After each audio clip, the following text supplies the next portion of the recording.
From Studio 1A in Tampa, Florida, comes a talk show that really feels your pain and tells you like it is.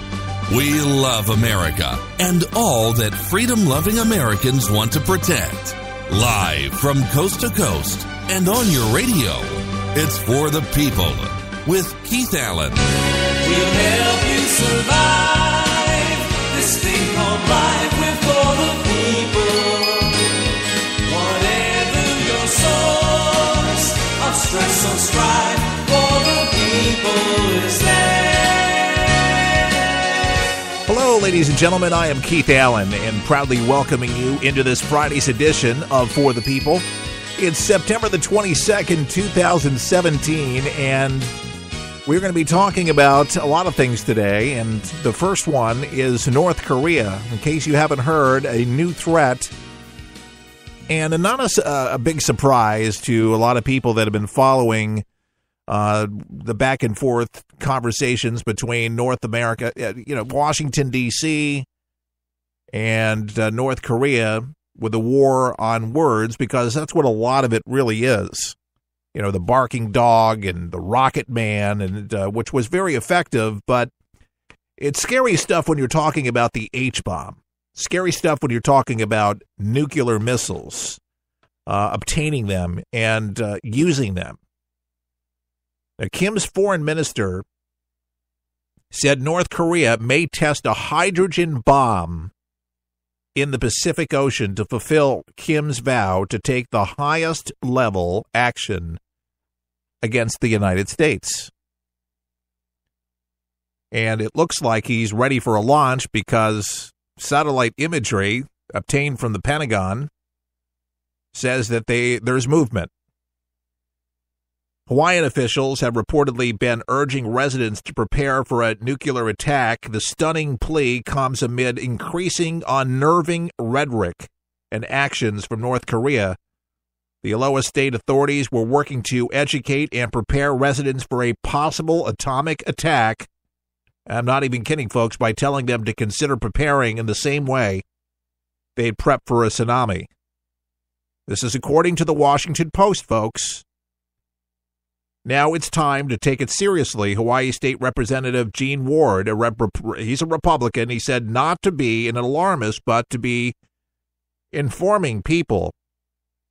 North Korea's foreign minister has said that the communist nation may test a hydrogen bomb in the Pacific Ocean after dictator Kim Jong-un vowed that he would take the highest level action against the United States, South Korean media reported yesterday. Now, we have no idea about what actions could be taken, as it will be ordered by leader Kim Jong-un. Such a test would be considered a major provocation by the U.S., South Korea, and Japan, as you can imagine. It's got a lot of folks worried. There's alarms sounding in Japan. A lot of people don't know what this guy is going to do. I was having a conversation in an eatery earlier this morning, and this gentleman who works at this eatery has some military experience, has some friends in the military, and he says, there's a lot of things that we have not used, even in Afghanistan. But he said one thing that they have explored and would be cyber, in other words, jamming everything that they have, and also disconnecting their power grid, taking their power grid out so nothing operates. That would be great. Some things work without computers, though. But the guided missiles, they actually have to have a computer. It would have to be some kind of EMP attack. It would have to be something magnetic, something that would cripple them. Supposedly, we have stuff like that. And if it wasn't going to be nuclear, I don't know exactly, but Mad Dog says there's plenty of stuff on the table, and I just hope that, to God, that us and our allies are ready to handle this, because I just don't think it's going to be pretty. I just don't think he's I think he's going to put up a big fight. And whatever scientists they have, gas or whatever they can release, whatever they can launch, and if they feel like an attack is imminent upon them, there's no telling what could happen. Now, this Saturday is supposed to be the end of the world. So I don't know what kind of dinner that you're preparing for yourself for tonight, but it might be the Last Supper if you're believing in such a thing. So make sure you cook yourself a nice steak, cook it the way you like it. Make sure you glutton it up. No, I don't believe it. No, that's not me. And you know what? If it is, I'm going to live just like I would live any other day, and that is to do things excellently, live life passionately, and love my family and friends, and there you go. God's in control of all these things. And for many people, they've thought that the end of the world was going to come. And what I always say is the end of the world's going to come for all of us. And that is when we take our last breath, whatever that is. So I just say, let's just I forget what movie it was from, but it says you either get busy living or get busy dying. It was the Shawshank Redemption. Love that movie. You got us. Oh, man. Great. If you have not seen the Shawshank Redemption, yeah, it's the movie with Morgan Freeman in it, amongst others. But the storyline is great. And they're giving tours, by the way, in that prison. Seriously. If you're a big fan, movie buff, big fan of that, yes, tours in that actual prison. It would be awesome to go through there. But, man, it was so believable. It just was directed so magnificently. It was magic. You know, some of the movies are just that, magic. And if you're a movie buff, there you go.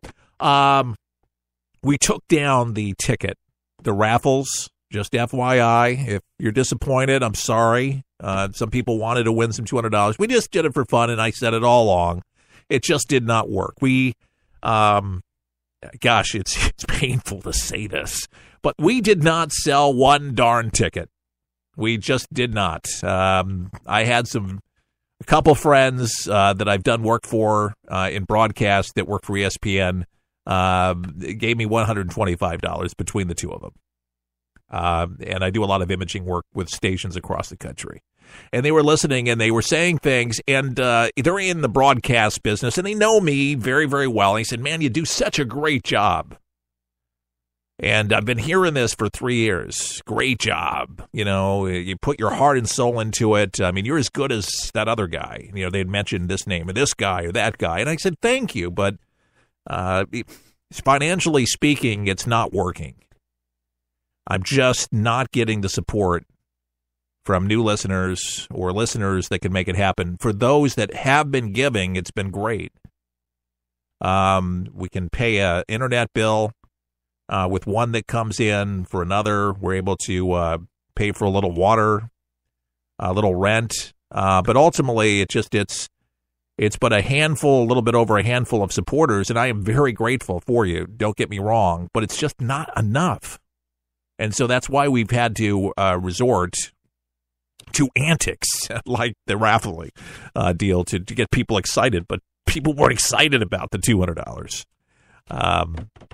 So we did away with that. So you can just simply give, is what I'm trying to say, online at forthepeopleshow.com. And just go ahead and just give whatever you can give and whatever you'd like to support. But, I have to share with you, with some of my thoughts, some of my thinking, because I got to get it off my chest. I don't know who else to tell it to, but for the people that do care enough and have been supportive and have been sweet and all those good things. And for so many of you that tune in faithfully on radio stations, off a podcast, and have been listening and kind of getting up to speed on so many different things. I'm forever grateful for you welcoming into your exercise regimen or however you listen to For the People. People just have schedules like it's crazy. Working jobs here, working jobs there. But I feel like I know so many of our listeners because they write in and they share, or on Facebook, where I get to see that you're on vacation in Anchorage, Alaska, where you live, which is exciting. Or, people that are cyclists, share their bike stories or their fishing stories and all this. And it's nice to have that connection with my listeners, and I really, really value that. Because it's kind of an odd thing, for talk show hosts, and any of us in the business kind of know this. We're in a studio, and I have a very sexy studio, by the way, and I really like it, but there's no people here. You almost have to be entertained with yourself, I suppose, and just kind of be comfortable in your own skin to be able to sit nonstop for several hours at a time and to be able to just keep your mouth rolling, seriously. And my mother used to tell me, and I don't know where she got it from, and she's a big fan of my broadcast, and I probably have some of her personality when it's all said and done. Mothers do pass on things in their DNA, and my father as well, some of his wit and his grit and some of his dry humor probably went in there. But thank God for Mom, right? Yeah, we got to thank her for it. She's good. But anyways, it just it helps certainly to have those particulars, but it's not enough just to have even those things working.